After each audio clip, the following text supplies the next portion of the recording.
Uma das coisas mais comuns que a gente vê nas equipes é sempre aquela pessoa que traz a sua experiência técnica, o seu aprendizado técnico como religião. Quando eles se deparam com aplicações que não seguem essas tecnologias mais atuais, que não têm uma arquitetura totalmente distribuída, é legado. Esse tipo de relato só demonstra para a gente que são pessoas ainda imaturas tecnicamente e que ainda não têm uma vivência sólida produtiva.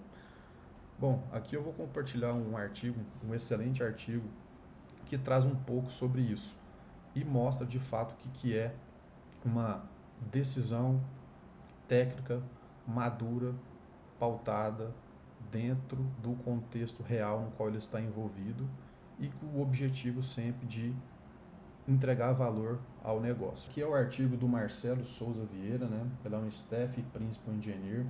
Aqui não está falando a empresa no qual ele trabalha, mas depois a gente pode entrar aqui no perfil dele. É um excelente artigo, curtinho e muito objetivo, né? E é bem atual também, foi feito no dia 26 de maio. E ele traz até um título aqui polêmico, né? Kafka versus RabbitMQ. A pergunta errada que todo mundo faz. Qual é o melhor? Sempre tem, né? A gente sempre escuta, qual é o melhor? Tecnologia X versus Y. O correto seria, como é que a gente faz mais com menos? E realmente esse é o mercado que a gente vê. As empresas sempre exigindo como é que a gente entrega mais rápido, como é que a gente faz mais coisas com menos prazo, com menos recursos e etc. Então aqui ele traz um contexto real, depois eu vou deixar o link para vocês lerem ali o artigo completo, mas o contexto real dele é onde ele acredito que ele trabalha num banco digital ali, né, de incentivos comerciais, onde ele tinha um Kafka operando ali nesse banco. E ele começou a observar que as suas operações cresciam muito rápido, né? Um alto volume, uma alta escala, um crescimento de 600% no volume mensal. E lógico, o Kafka funcionava ali perfeitamente para esse volume, né? Pelo propósito que ele atendia muito bem. Porém, começou a ter um custo de infraestrutura muito alto, complexidade operacional aumentou, as equipes, né, começou a não ter tempo mais do time para manter tudo isso saudável. Ou seja, esse aqui é o tipo de característica que a gente vê no dia a dia. A gente começa, às vezes, com uma solução, uma arquitetura que começa a atender muito bem, e ela tem a capacidade de continuar atendendo muito bem, porém começa a esbarrar em outras variáveis, custo, operação, tempo, né? Isso é cotidiano no mercado, dentro das equipes. Aqui ele traz uma diferença, né? Essas big techs, por exemplo, como a Netflix, eles têm, né, poder para operar isso, né? Cluster de Kafkas ali gigantesco, mas eles têm equipes dedicadas para ficar cuidando disso. E normalmente dentro das empresas que não são essas big techs, a gente tem a squad tomando conta, né? E às vezes com o apoio ali do time de CRE e alguma coisa assim. O artigo dele aqui, com certeza, ele foi avaliado outros brokers ali para estar dentro, para estar fazendo esse comparativo dentro do cenário deles, mas eles decidiram migrar ali para o RabbitMQ. E aqui é o que a gente fala, né?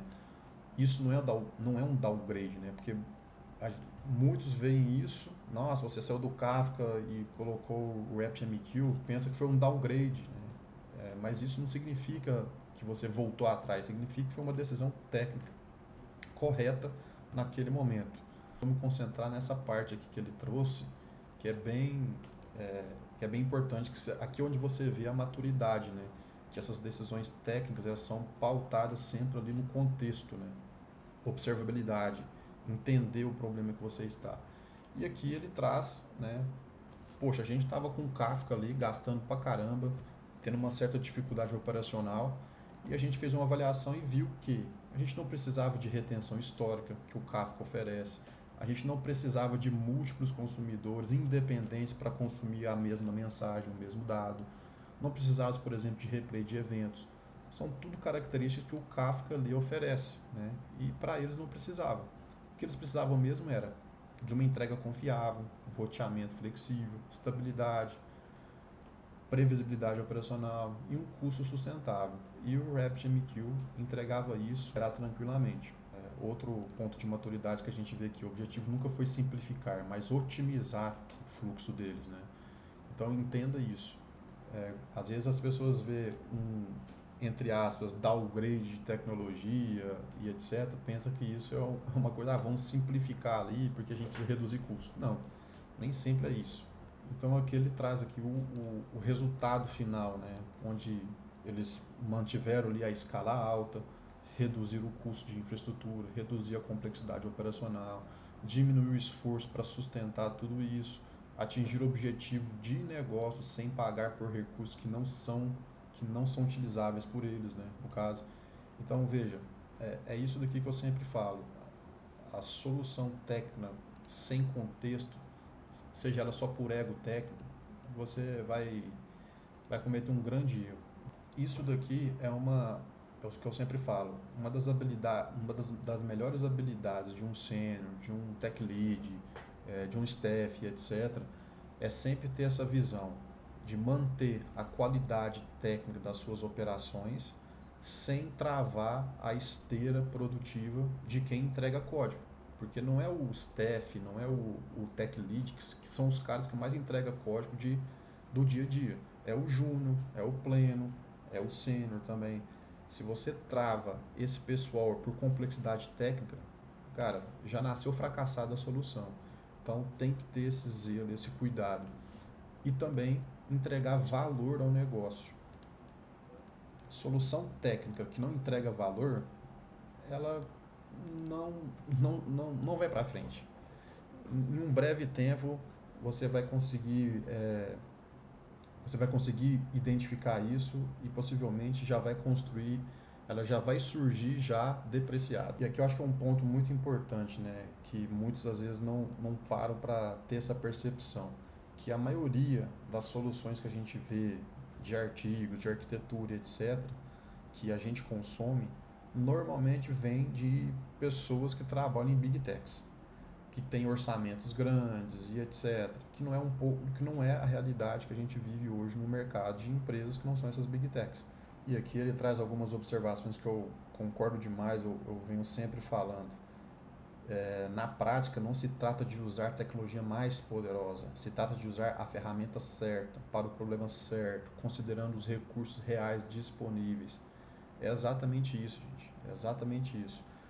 Recentemente eu vi um post de um rapaz falando como é que ele resolveu o problema da aplicação dele que estava tendo 10 mil requisições por minuto e a aplicação estava caindo. A solução dele foi quebrar a aplicação em 3 ou 4 microserviços, utilizando 2 bancos e colocando algumas tecnologias ali para fazer essas aplicações conversarem. Primeiro ponto, um RPM de 10K não é muita coisa. Segundo ponto, não identificou onde é que é o problema. Por que a aplicação não está conseguindo operar com 10 mil de requisição por minuto? É banco de dados? É thread pool? Qual que é o problema? Então, normalmente, quando você vê esses posts, essas soluções praticamente como se fosse uma receita de bolo. É a mesma solução para tudo. Mas falta um pouco de maturidade. Bom, parabéns ao artigo aí do Marcelo, muito bom. Quem não segue ele aí lá no LinkedIn, segue lá, que tem vários casos de uso que ele traz ali, muito legal.